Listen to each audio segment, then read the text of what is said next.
Hey everyone, welcome back. It's Nati. My ring light is turning off. What in the world?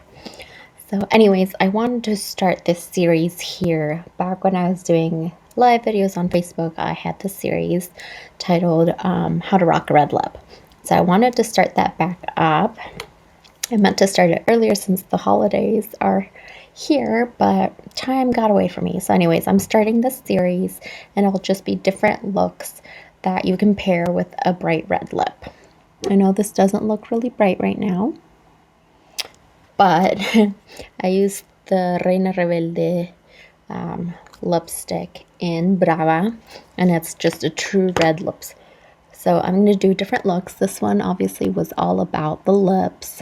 I'm sorry about my blending today, but I can't see without my glasses.